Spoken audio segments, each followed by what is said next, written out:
Hello and welcome to UPSC Hindi. Answer writing की series में हम एंशिएंट इंडिया के क्वेश्चंस करने का प्रयास कर रहे हैं। जो हमारे जितने भी क्वेश्चंस हम कर रहे हैं ये हमारे यूपीएससी के प्रीवियस ईयर क्वेश्चंस हैं। और इन यूपीएससी के प्रीवियस ईयर्स को क्वेश्चंस को करने से ये क्योंकि बहुत ज़्यादा इंपॉर्टेंट होते हैं और वहाँ से हमें डायरेक्ट एग्जाम में पीसीएस के एग्जाम में डायरेक्ट क्वेश्चंस देखने को मिलते हैं। तो ये जो क्लास है आपके लिए, अगर आप पीसीएस का एग्जाम आपका पीसीएस का एग्जाम नजदीक है और आप अगर यूपीपीएससी की भी तैयारी कर रहे हैं तो इस आंसर राइटिंग की सबसे पहले क्या है, इस आंसर राइटिंग क्लासेस की सबसे खासियत क्या है कि अगर आप पीसीएस के एग्जाम की तैयारी कर रहे हैं तो ये यूपीएससी के क्वेश्चन हम कर रहे हैं प्रीवियस ईयर, तो वो एग्जाम में डायरेक्ट पूछे जाने की संभावना उनकी बनी रहती है। तो आप इन क्वेश्चंस की हेल्प से आप सबसे पहले अपनी क्वेश्चंस की तरीके को सीखेंगे। साथ ही आपको ये इंश्योर होता चला जाएगा कि आपको क्वेश्चंस का आंसर लिखने की एक नई अप्रोच सीखने को मिलेगी। लेकिन अगर आप यूपीएससी की तैयारी कर रहे हैं तो आप इन क्वेश्चंस की वजह से आप अपने नोट्स को इंप्रूव करने की स्थिति में होंगे। आपके नोट्स की क्वालिटी बहुत ज़्यादा इंप्रूव होती चली जाएगी। सबसे खास बात इन नोट्स की ये है, इस क्लासेस की ये है। फिलहाल के लिए अगले क्वेश्चंस पे चलने से पहले जो भी आज अगर कोई नया स्टूडेंट इस क्लास में जुड़ा है, कोई नया बच्चा इस क्लास में जुड़ा है, तो उसके लिए सबसे पहले हम कुछ बात क्लियर कर देते हैं कि यूपीएससी की हिंदी में जो आंसर राइटिंग सीरीज मैं करूँगा कंटिन्यूसली करा रहा हूं, मैं इसमें सबसे ज्यादा मेन फोकस किस पे कर रहा हूं, मैं सबसे ज्यादा मेन फोकस इनकी अप्रोचेस पे कर रहा हूं। जो भी नया स्टूडेंट है उसके लिए 5 मिनट मैं लेता हूं, इसलिए मैं आप जो पुराने स्टूडेंट्स हैं आप इस चीज को आगे बढ़ के सीधे क्वेश्चंस पे डायरेक्ट आ सकते हैं। आप रिकॉर्डिंग आगे बढ़ा दीजिए, ठीक है।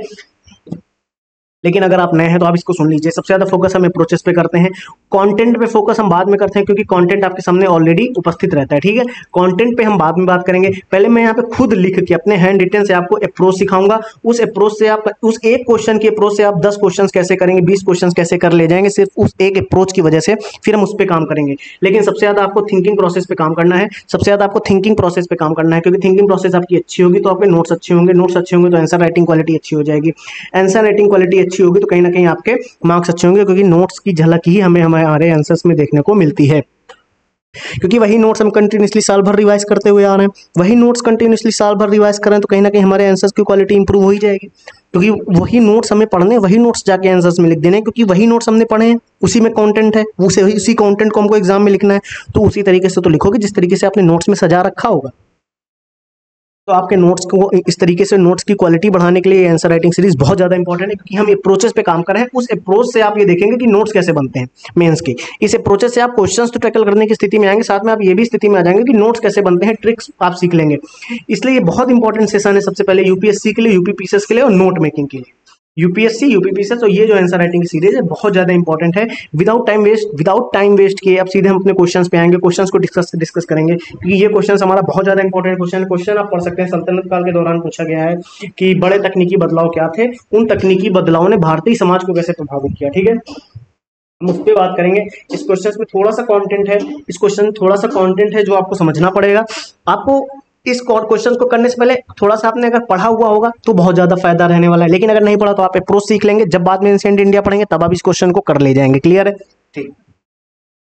लेकिन इस क्वेश्चन को करने से पहले, इस क्वेश्चन की अप्रोच को सीखने से पहले मैं आपको एक चीज और क्लियर कर देता हूं कि अगर आप इस आंसर राइटिंग सीरीज को फॉलो कर रहे हैं तो इसका फायदा तभी होगा जब आप कंटिन्यूसली इस अप्रोच को फॉलो करते हुए अपने नोट्स बनाएंगे और रिवाइज करेंगे, ठीक है। तभी फायदा होने वाला है, अदरवाइज कोई फायदा नहीं। अब मैं एक सेकंड में इसको इरेज करता हूं, मैं एक सेकंड में इसको इरेज करता हूं और फिर हम इस क्वेश्चन को टैकल करने के लिए आगे बढ़ेंगे, ठीक है।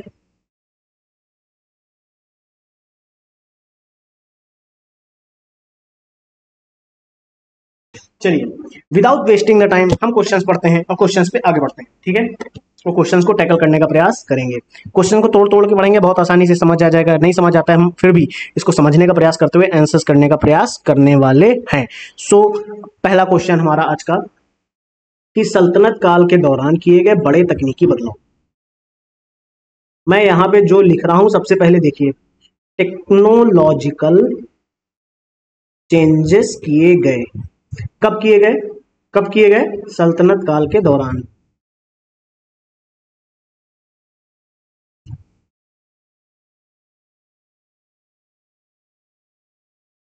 कब किए गए टेक्नोलॉजिकल चेंजेस, सल्तनत काल के दौरान, ठीक। ठीक, क्लियर, हाँ। ओके सर, बहुत बढ़िया सर, क्या पढ़ाए हैं, सही बताओ यार। नहीं नहीं नहीं पढ़ाओ अब तो। तकनीकी बदलावों ने भारतीय समाज को कैसे प्रभावित किया। इन टेक्नोलॉजिकल चेंजेस ने इंडियन सोसाइटी पे इन टेक्नोलॉजिकल चेंजेस ने इंडियन सोसाइटी पे क्या इम्पैक्ट डाला, क्या इम्पैक्ट डाला, या ऐसा समझ लीजिए कैसे प्रभावित किया। ठीक, सबसे पहले तो ये क्वेश्चन है हमारा। अब थोड़ा सा हमने सोचा कि यार पहले तो हमें ये बताओ चेंजेस क्या क्या हुए, पहले तो हमें ये बताओ टेक्नोलॉजिकल चेंजेस क्या क्या हुए सल्तनत काल के दौरान। कुछ समझ आया?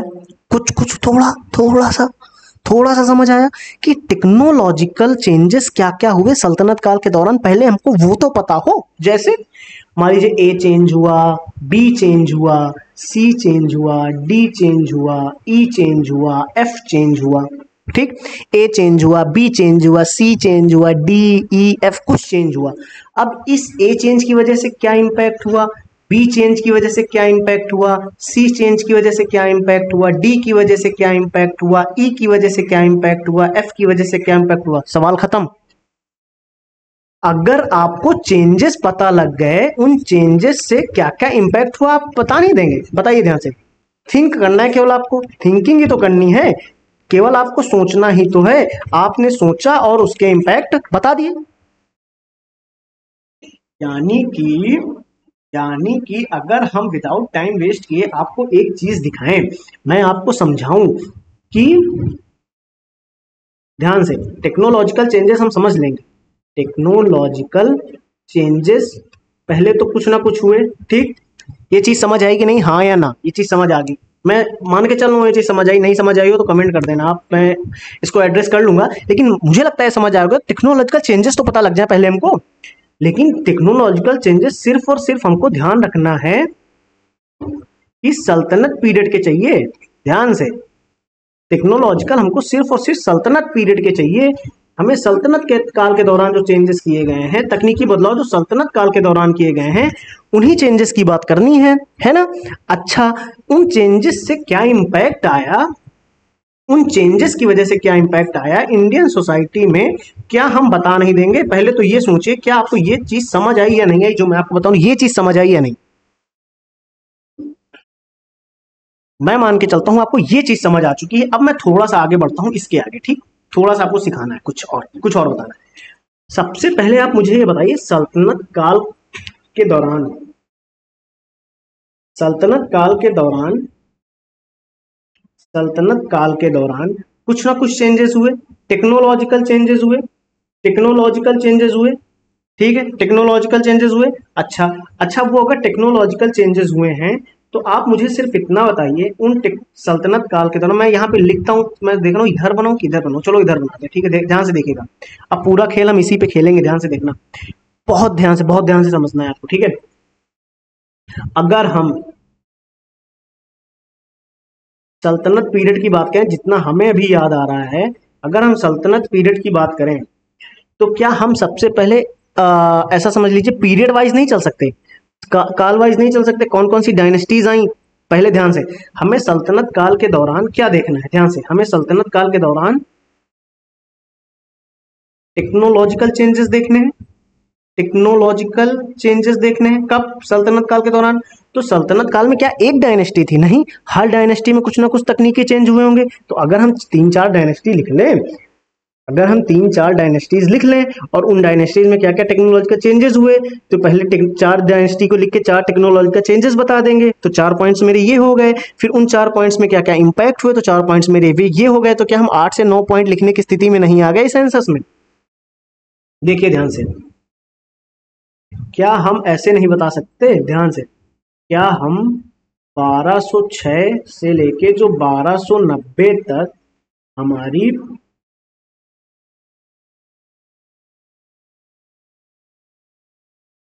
मामलुक डायनेस्टी थी, उसमें क्या क्या चेंजेस हुए हम नहीं बता सकते? बिल्कुल बता सकते हैं। अच्छा, जो 1290 से लेकर 1320 तक हमारी खिलजी डायनेस्टी थी,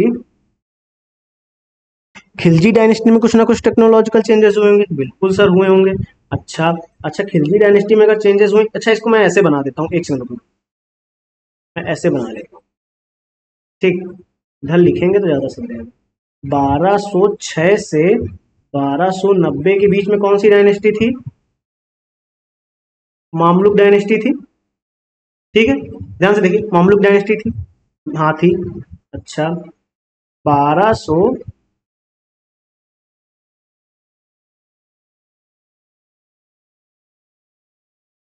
1290 से 1320 के दौरान कौन सी डायनेस्टी थी?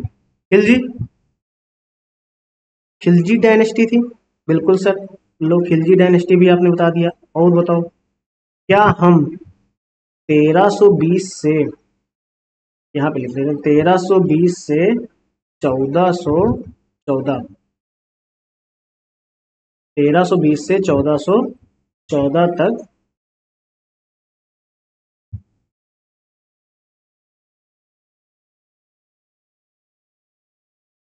तुगलक डायनेस्टी नहीं थी? थी सर। अच्छा, क्या आप 1451 से 1526 तक लोधी डायनेस्टी नहीं थी? ध्यान से, ध्यान से सुनना मैं जो बोल रहा हूँ। सल्तनत काल के दौरान तकनीकी बदलाव हुए, ठीक है। अच्छा हाँ हुए। तो सल्तनत काल के दौरान ये डायनेस्टीज थी, ये डायनेस्टी थी। इन डायनेस्टी ने क्या क्या टेक्नोलॉजिकल चेंजेस किए, अगर हमें वो पता लग जाए, इन डायनेस्टीज ने क्या क्या तकनीकी बदलाव किए, इन डायनेस्टीज ने क्या क्या तकनीकी बदलाव किए, अगर हमको वो पता लग जाए तो उसका भारतीय समाज पे क्या प्रभाव पड़ा, क्या हम बहुत आसानी से बता नहीं ले जाएंगे। ध्यान से देखिए, इधर देखिए, क्या आप बहुत आसानी से बता नहीं ले जाएंगे कि इन तकनीकी चेंजेस ने क्या क्या बदलाव कर दिए, भारतीय समाज में क्या क्या परिवर्तन ला दिए, क्या क्या प्रभावित किया भारतीय समाज को, क्या हम ये बता नहीं पाएंगे? बिल्कुल सही बता ले जाएंगे। लेकिन क्या हम डायनेस्टी वाइज चल सकते हैं? बिल्कुल चल सकते हैं। अच्छा, अगर हम डायनेस्टी वाइज चल सकते हैं तो एक और अप्रोच हम फॉलो कर सकते हैं, एक अप्रोच हम और फॉलो कर सकते हैं, वो क्या? ध्यान से, अच्छा हाँ ये देखो बनी तो है स्लाइड। तो क्या 1206 से मामलुक डायनेस्टी के बारे में नहीं बता सकते? 1290 से 1320 में खिलजी डायनेस्टी के बारे में बता दिया, 1320 से 1414 तुगलक डायनेस्टी के बारे में बता दिया, 1451 से आपने लोधी डायनेस्टी के बारे में। ये आप डायनेस्टी वाइज नहीं चल सकते। अब आप ध्यान से देखिए, क्या अगर हम डायनेस्टी की बात कर रहे हैं तो इस डायनेस्टी ने, इसके अंदर कुछ मिलिट्री चेंजेस हुए, क्या हम मिलिट्री चेंजेस की बात कर लें? ठीक है। क्या हम मेटलर्जी की बात नहीं कर सकते? क्या हम स्थापत्य की बात नहीं कर सकते? क्या हम ऐसा समझ लीजिए एस्ट्रोनॉमी की बात नहीं कर सकते? क्या हम एस्ट्रोनॉमी की बात नहीं कर सकते? बिल्कुल कर सकते हैं। अगर खिलजी डायनेस्टी की बात हो रही है तो इसमें भी कुछ ना कुछ मिलिट्री चेंजेस आए हुए हैं, कुछ ना कुछ मिलिट्री में चेंज हो, टेक्नोलॉजी में चेंज आया, कुछ ना कुछ आर्किटेक्चर में चेंज आया, कुछ अच्छा इनके दौरान पेपर में भी एक चेंजेस देखने को मिला, इरिगेशन में चेंजेस हमको देखने को मिला। क्या हम ये मेंशन नहीं कर सकते? अच्छा, अगर तुगलक डायनेस्टी की बात हो रही है तो इनके दौरान भी हमें मेटलर्जी के बारे में कुछ ना कुछ चेंजेस देखने को मिले, आर्किटेक्चर में कुछ ना कुछ चेंजेस देखने को मिले, क्या मेंशन नहीं कर सकते? लोधी डायनेस्टी में भी हमको आर्किटेक्चर में चेंजेस देखने को मिले। तो वो क्या क्या चेंजेस थे, अगर हम सोच लें, सिर्फ अगर हम सिर्फ थिंक कर लें, अगर हम सिर्फ सोच लें, तो इस क्वेश्चंस के आंसर को बहुत आसानी से टैकल किया जा सकता है। लेकिन करने से पहले आपको एक चीज मैं दिखाऊं, ये चीज कैसे सोचनी है आप, ठीक है। कंटेंट तो मैं आपको दिखा दूंगा, कंटेंट आप याद भी कर लेंगे, समझ भी आ जाएगा, लेकिन फिर काम नहीं बनेगा यदि आप खुद नहीं थिंक करना सोचेंगे, ठीक है। किस चेंजेस की बात कर रहा है, किस चेंजेस की बात कर रहा है? देखो टेक्नोलॉजिकल चेंजेस की बात कर रहा है कि नहीं कर रहा? टेक्नोलॉजिकल चेंजेस की बात कर रहा। यार युद्ध होते थे तो मिलिट्री में कुछ ना कुछ चेंज किया होगा, आर्किटेक्चर में कुछ ना कुछ चेंज किया होगा। सोचिए, आप सिर्फ सिर्फ आप सोच रहे हैं, अच्छा आर्किटेक्चर में कुछ ना कुछ चेंज किया होगा, खनिज पदार्थों से उनके मेटलर्जी में कुछ ना कुछ चेंज आएगा। तो अगर हम मामलुक डायनेस्टी में ये चेंजेस बता दें, यही सेम चेंजेस खिजली डायनेस्टी में कुछ चेंज हुआ होगा बता दें, तुगलक डायनेस्टी में कुछ ना कुछ यही सेम चेंजेस हुए होंगे, और लोधी डायनेस्टी में यही सेम चेंजेस कुछ ना कुछ हुए होंगे, तो अगर हम इनको बता ले जाएं तो क्या हम इस क्वेश्चन में 8 पॉइंट आसानी से लिख नहीं पाएंगे? क्योंकि चेंजेस बता दिए तो इम्पैक्ट बता देंगे। या फिर आप इंडियन सोसाइटी वाइज चल सकते हैं कि मिलिट्री में कौन कौन से चेंजेस हुए, डायनेस्टी वाइज ना जाके ऐसे देख लीजिए। फिर उसके बाद आप हकीम वाइज जा सकते हैं, फिर आप व्यापार वाइज जा सकते हैं। फिर आप कॉमन सिटीजन वाइज जा सकते हैं, आर्टिसन क्राफ्ट्समैन वाइज जा सकते हैं। ये आप एक अप्रोच है ये फॉलो कर सकते हैं, यानी आप ये टोटल दो अप्रोचेस फॉलो कर सकते हैं इस क्वेश्चंस को टैकल करने के लिए। लेकिन अब अगर आप ध्यान से पूछे, किसी भी काल के दौरान पूछ ले, किसी भी काल के दौरान तकनीकी बदलावों के बारे में सवाल आ जाए और उन बदलावों ने भारतीय समाज को कैसे प्रभावित किया, उन बदलावों ने भारतीय समाज को कैसे प्रभावित किया, इस क्वेश्चंस को टैकल करने के लिए, इस क्वेश्चंस को टैकल करने के लिए जो चीज आपको कंटिन्यूसली अपने माइंड में रखनी है, या तो आप डायनेस्टी वाइज चले जाएं, चारों डायनेस्टी लिख लें। आपने डायनेस्टी लिखी जो भी आपको पता है, जो आपको उस समय याद आ रही हो तुरंत उन डायनेस्टीज को लिखें। उनमें सोचिए कि क्या क्या टेक्नोलॉजिकल चेंजेस हुए, किसी पहले टेक्नोलॉजी के बारे में सोचिए, फिर उन टेक्नोलॉजी के बारे में सोच के चेंजेस के बारे में सोच लें। क्लियर? टेक्नोलॉजी देखें, फिर हाँ टेक्नोलॉजी में चेंजेस इनमें किया जा सकता है, तो आप ऐसे जाके सेम सभी में चेंजेस लिख सकते हैं। या फिर आप सोसाइटी वाइज चले जाएं, सोसाइटी में आप दिखा दें कि ये चेंजेस हैं। ठीक है, सोसाइटी में ये चेंजेस हैं, जैसे यहाँ पे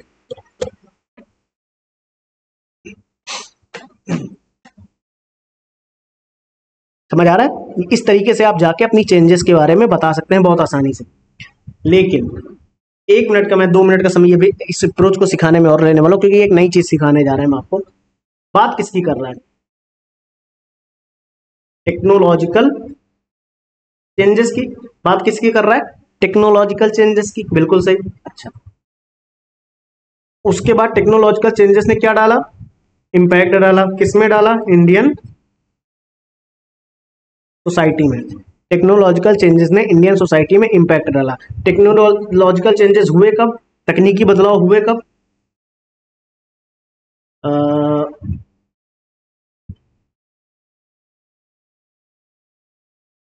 सल्तनत पीरियड के दौरान। ठीक, बहुत सिंपल लैंग्वेज में आपको बताता हूं जो मैंने अभी आपको समझाया। अब इसको बहुत सिंपल लैंग्वेज में मैं अब बोलूंगा तो अब आप बहुत आसानी से समझ पाएंगे।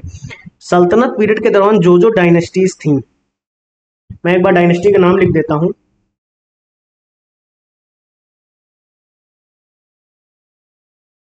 मामलुक,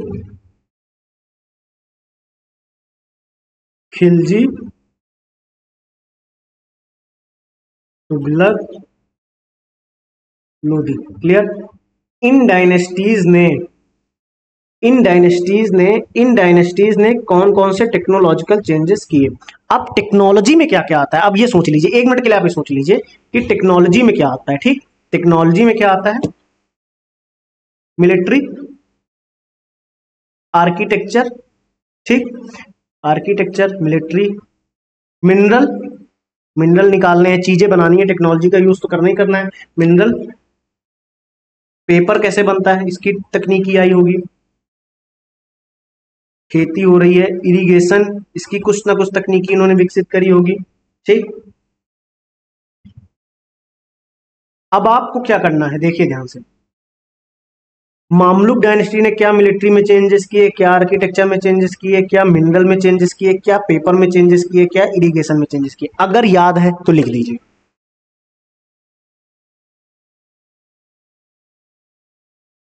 खिलजी डायनेस्टी ने मिलिट्री में क्या क्या चेंजेस किए, आर्किटेक्चर में क्या चेंजेस किए, मिनरल में क्या चेंजेस किए, पेपर में क्या चेंजेस किए, और इरिगेशन में क्या चेंजेस किए? बता ले जाएंगे, बिल्कुल सही। तुगलक डायनेस्टी ने मिलिट्री में क्या चेंज किया, आर्किटेक्चर में क्या चेंज किया, मिनरल में क्या चेंज किया, पेपर में क्या चेंज किया, और इरिगेशन में क्या चेंज किया? ठीक। लोधी डायनेस्टी ने मिलिट्री में क्या चेंज किया, आर्किटेक्चर में क्या चेंज किया, मिनरल में क्या चेंज किया, पेपर में क्या चेंज किया, और इरिगेशन में क्या चेंज किया? ठीक। मामलुक डायनेस्टी से 4 पॉइंट लिखे, आर्किटेक्चर से 4 पॉइंट लिखे, मिनरल से 4 पॉइंट लिखे, पेपर से 4 पॉइंट लिखे, इरिगेशन से 4 पॉइंट लिखे। 4 4 8 4 12 4 16, 4 20 पॉइंट आपने लिख दिए सिर्फ और सिर्फ चेंजेस में। आपने सिर्फ 20 पॉइंट लिख दिए चेंजेस में, एक एक लाइन में। अब आप इनका इंपैक्ट भी तो बता सकते हैं, इसलिए मैं बोल रहा हूं कि आप इन नंबर्स को ना गिने, आपको जो याद आ जाए, क्योंकि इतने सारे डायमेंशंस ओपन हो गए आपके सामने, इतने सारे डायमेंशंस आपके सामने ओपन हो चुके हैं। देखिए ध्यान से, अब इतने सारे आपके सामने डायमेंशंस ओपन हो चुके हैं, आपको जितने पॉइंट मन में आ जाएं आप वो चेंजेस लिख दीजिए। अब उन चेंजेस की वजह से क्या इंपैक्ट आया, बस आप वो बता के अब आगे बढ़ जाए, आपका आंसर्स क्या हो जाएगा, कंप्लीट हो जाएगा। क्लियर? तो मैं एक सेकंड के लिए इसको इरेज कर रहा हूं, क्योंकि अब आप ये समझ चुके हैं कि आपके सामने क्या हो गए हैं डायमेंशंस,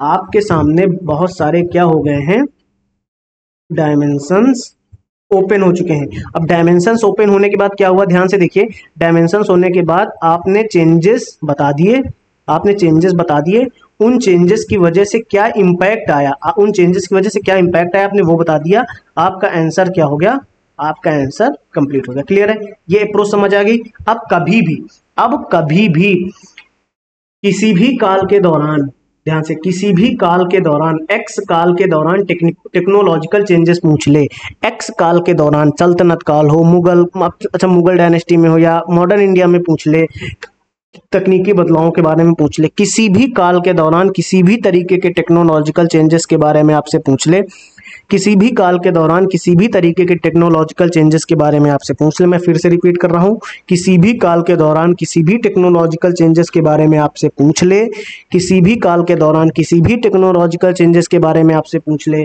आप सबसे पहले इन टेक्नोलॉजिकल चेंजेस को अपने माइंड में लेकर आएंगे। ठीक है, उस पीरियड के हिसाब से कुछ और भी हो सकते हैं तो आप वो भी ला सकते हैं, लेकिन मैंने इस क्वेश्चंस को बताने के लिए किया, तो आप इस तरीके से सोचेंगे। ठीक, फिर उसका इंपैक्ट सोचेंगे, फिर इंडियन सोसाइटी में उसका क्या प्रभाव पड़ा आप आसानी से बता सकते हैं। ठीक है, आप सोसाइटी वेज कैसे जा सकते थे, यानी सोसाइटी में, ध्यान से, सोसाइटी में ट्रेड होता है, बिल्कुल, अच्छा, सोसाइटी में हेल्थ के फीचर्स भी हैं, हेल्थ भी है, मेडिसिन की बात कर सकते हैं, हाँ, मिलिट्री तो है ही, ठीक है, मिलिट्री है, फिर आर्ट है, कल्चर है, बिल्कुल है, फिर अच्छा मान लीजिए कुछ कॉमन सिटीजन्स की बात कर लें, अगर हम उनकी लाइफ स्टाइल के बारे में बात कर लें, तो क्या अब आप ये नहीं देख सकते कि सल्तनत काल ने वो कौन से चेंजेस किए जिनसे ट्रेड में चेंज आ गया, हेल्थ में चेंज आ गया, मिलिट्री में चेंज आ गया, आर्ट एंड कल्चर में चेंज आ गया, कॉमन सिटीजन्स में उनकी लाइफ स्टाइल में चेंज आ गया। क्या अब आप इन डायमेंशंस को ओपन करके आंसर नहीं लिख पाएंगे, बहुत आसानी से लिख लेंगे। अब हम चलते हैं अपने कंटेंट की तरफ और देखने का प्रयास करते हैं कि कौन कौन सा कंटेंट हमारे सामने है। ठीक, हम सबसे पहले किस पे बात करेंगे, major technological changes introduced during the sultanate period. सबसे पहले हम टेक्नोलॉजिकल चेंजेस के बारे में बात करने वाले हैं विदाउट वेस्टिंग द टाइम। ठीक, सबसे पहले किस पे बात करेंगे, टेक्नोलॉजिकल चेंजेस के बारे में सल्तनत पीरियड के दौरान। ध्यान से देखिए, देखते चलिए सल्तनत पीरियड के दौरान टेक्नोलॉजिकल चेंजेस क्या क्या हुए। ठीक, हम सबसे पहले डायनेस्टीज लेंगे, ध्यान से सुनिए, हम सबसे पहले डायनेस्टीज लेंगे, सबसे पहले उनमें तकनीकी उन्नति और योगदान के बारे में बात करेंगे, यानी टेक्नोलॉजिकल। अब आपको कंटेंट देखना है, सिर्फ आप कंटेंट देखिए, आगे बढ़ जाइए, आपको बहुत सारी चीजें आसानी से क्लियर होती चली जाएंगी। इसलिए कंटेंट पे फोकस रखना बहुत जरूरी है, क्योंकि ये कंटेंट आपको अपने नोट्स में भी ऐड करना है, इस कंटेंट पे आपको बाद में वर्क भी करना है। ठीक है, technological advancement and technological advancement and contributions. ठीक, इस पे बात करते हैं। तो सबसे पहले हम डायनेस्टीज लेते हैं। ठीक है, सबसे पहले हमने डायनेस्टीज ली, मामलुक डायनेस्टी। ठीक, मामलुक राजवंश के बारे में, तकनीकी चेंजेस के बारे में बात करनी थी, जैसे तुर्की धनुष का परिचय युद्ध में एक महत्वपूर्ण सुधार साबित हुआ, बेहतर घुड़सवारी तकनीक और भारी कवच की शुरुआत, सैन्य शक्ति को बढ़ाना। ये क्या है, सैन्य शक्ति को बढ़ाना, भारी कवच की शुरुआत, बेहतर घुड़सवारी की तकनीकी, तुर्की धनुष, ये लो, ये सब क्या है, ये आपके सामने क्या है, मैं जो बोल रहा हूँ ये क्या है, कुछ नई चीज है। तुर्की धनुष का परिचय, आपके सामने जो उदाहरण लिखा हुआ है, ये सैन्य प्रौद्योगिकी का ही तो एक उदाहरण है मामलुक डायनेस्टी में। हेलो, सो गए क्या?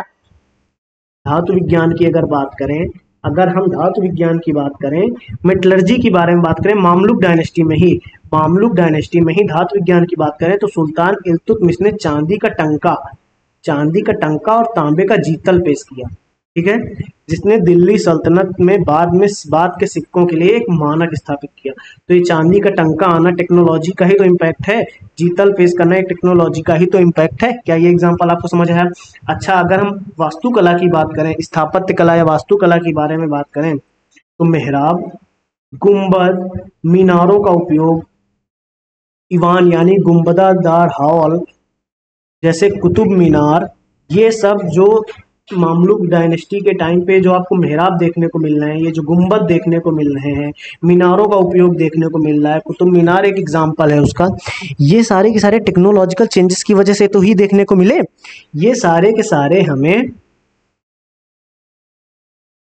टेक्नोलॉजिकल चेंजेस ही तो देखने को मिले। बताइए, ये टेक्नोलॉजिकल चेंज आपको समझ आया? अच्छा, एक चीज और, अगर खगोल विज्ञान और ज्योतिष के बारे में बात करें, हम खगोल विज्ञान और ज्योतिष यानी एस्ट्रोनॉमी के बारे में हम बात करें, इसके बारे में एस्ट्रोनॉमी के बारे में अगर बात करें तो सुल्तान इल्तुतमिश के अधीन दरबारी ज्योतिषियों के लिए खगोलीय घटनाओं में रुचि थी उनकी। ठीक है, यानी इल्तुतमिश के दौरान आप देखते हैं कि वो खगोलीय विज्ञान में बहुत रुचि रखते थे। ठीक है, अब हम जरा खिलजी वंश के बारे में जल्दी से बात करते हैं थोड़ा सा। खिलजी वंश के बारे में बात करते हैं। खिलजी वंश ने क्या, जैसे यहाँ पे देखो हमने मिलिट्री में बात करी ना, यहाँ पे जैसे मिलिट्री में बात करी, धातु विज्ञान में बात करी, वास्तुकला पे बात करी, एस्ट्रोनॉमी में बात करी, वैसे यहाँ पे बात करते हैं। ठीक है, देखो ध्यान से, उन्होंने सेना में मिलिट्री में क्या क्या चेंज किए? घुड़सवार, तीरंदाजी, उन्नत कवच और बड़ी स्थायी सेनाओं का उपयोग। यानी घुड़सवार एक चेंज, तीरंदाजी में कुछ चेंज आए, उन्नत कवच बनना शुरू हो गए, ये टेक्नोलॉजिकल चेंजेस ही तो हैं। वास्तुकला में अगर देखें, ये सेल्जुक शैली का विकास हुआ। सबसे पहले तो सेल्जुक शैली का विकास, लाल बलुआ पत्थर का उपयोग,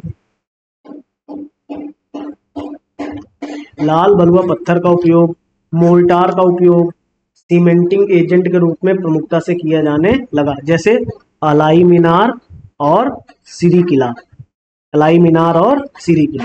मैं इसको हाईलाइट अगर करूं तो ज्यादा सही रहेगा क्या, अगर मैं हाइलाइटर का उपयोग करूं? जैसे कागज के बारे में बात करें तो अमीर खुसरो ने 1279 में कागज बनाने की पद्धति बनाई।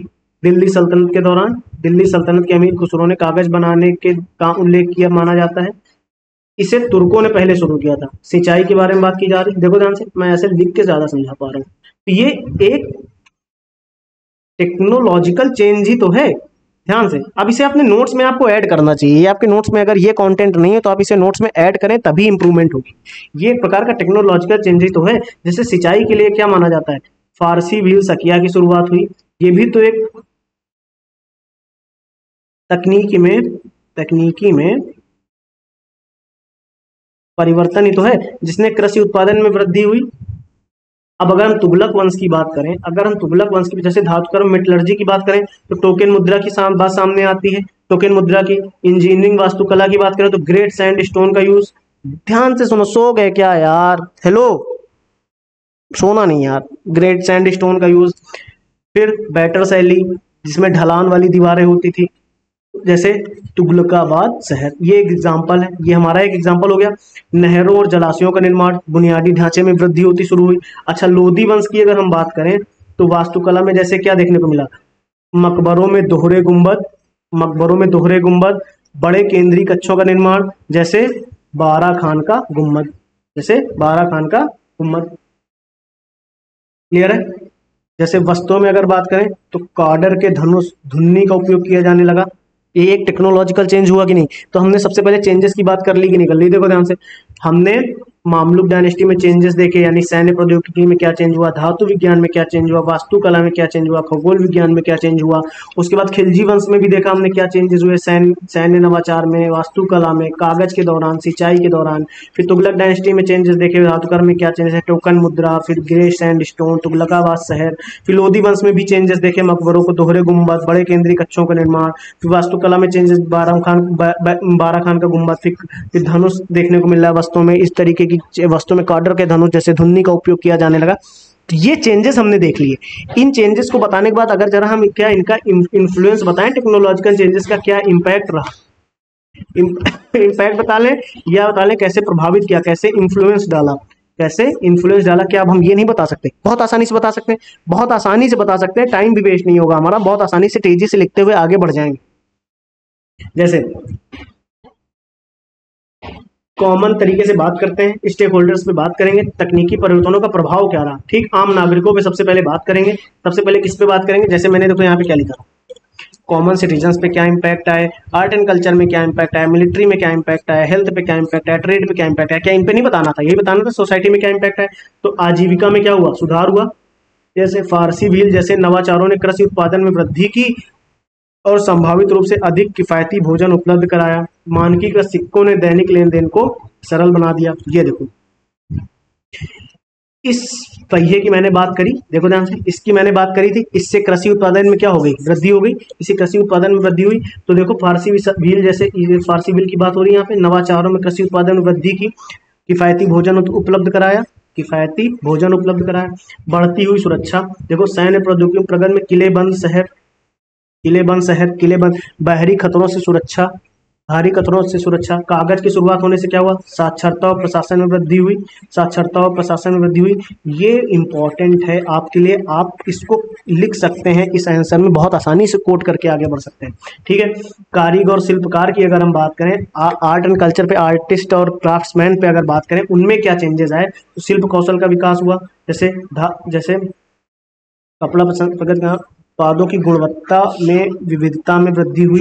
क्या हम ये नहीं बता सकते, कपड़ा उद्योग में उछाल देखने को मिला। ये सब आप बाद में पढ़ सकते हैं, स्लाइड्स में कंटिन्यूसली रहेगा, मैं थोड़ा सा इस वक्त तेजी से चलाऊं क्योंकि आपको अप्रोच समझ आ चुकी कि आपने सल्तनत पीरियड के टाइम पे डायनेस्टीज निकाली, उनमें चेंजेस देखना था आपको, चेंजेस का कंटेंट मैंने दे दिया, चेंजेस के बाद आपको इंपैक्ट देखना है, तो आपको इंपैक्ट का कंटेंट बता रहे हैं। सल्तनत काल के दौरान देखिए, सल्तनत काल के दौरान तकनीकी प्रगति, दिल्ली के सुल्तानों के सक्रिय समर्थन, कपड़ा उद्योग खूब फला, ठीक फला फूला, जैसे सैन्यकर्मी बेहतर उपकरण और रणनीति हमको देखने को मिली, सैन्य जैसे बेहतर हथियार देखने को मिले, कवच देखने को मिले, आग्नेय शास्त्रों का उपयोग सेना की युद्ध क्षमताओं को बढ़ा दिया, सेना की युद्ध क्षमताओं को बढ़ाया, विद्वान और हकीमों विद्वानों की वृद्धि हुई, जैसे वेधशालाओं की स्थापना हुई।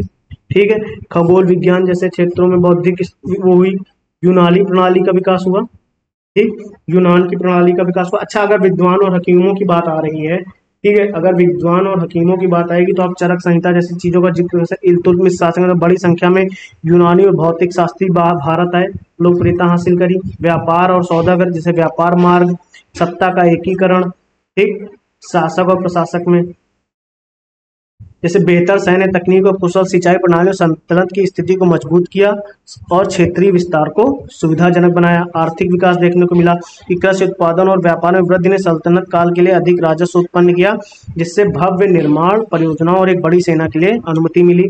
ठीक, अब आप इसको देखें ध्यान से, जो टेक्सटाइल बूम आपको देखने को मिला, जो आर्टिस्ट और क्राफ्ट्समैन में यानी शिल्पकारों का जो विस्तार आपको देखने को मिला, उसके बाद कपड़ों में जो उछाल देखने को मिला आपको, आप इस चीज में देख सकते हैं इन प्लेसेस में। ये देखिए, ये स्लाइड आपके पास रहेगी, लेकिन फिर भी मैंने आपको जो समझाना चाहा, यानी क्या आपने पहले चेंजेस देखे, क्या आपने पहले चेंजेस देखे या नहीं देखे, तो देखे चेंजेस देखे, तो क्या उनका इन्फ्लुएंस देखा आपने, क्या उनका आपने इन्फ्लुएंस देखा किसमें, आम नागरिकों पे, आम नागरिकों में आजीविका में सुधार हुआ, बढ़ती हुई सुरक्षा, कागज की शुरुआत हुई, शिल्पकारों में क्या विकास हुआ उसका, कागज कपड़े में उछाल, सल्तनत काल के दौरान क्या हुआ, सैन्य कर्मियों में क्या प्रभाव पड़ा, विद्वानों में क्या वृद्धि हो गई, यूनानी प्रणाली का कैसे विकास हुआ, व्यापारियों में, शासकों में आर्थिक विकास कैसे हुआ। क्या अब आप इस क्वेश्चन का आंसर लिखने की स्थिति में नहीं आ गए? आप 1 मिनट के अंदर मुझे बताइए, क्या आप इसको लिखने की स्थिति में आ गए? बिल्कुल हाँ। क्या आप इस क्वेश्चंस का आंसर बहुत आसानी से टैकल नहीं कर लेंगे? बहुत आसानी से, क्या इस क्वेश्चंस के आंसर को आप क्या बहुत आसानी से टैकल नहीं कर लेंगे? अगर हाँ, अगर इस क्वेश्चंस को आप बहुत आसानी से टैकल करने की स्थिति में आ गए, अगर आपने ये अप्रोच सीख ली, अगर आपने ये अप्रोच सीख ली, तो क्या अब हम अगले क्वेश्चंस की तरफ बढ़ें?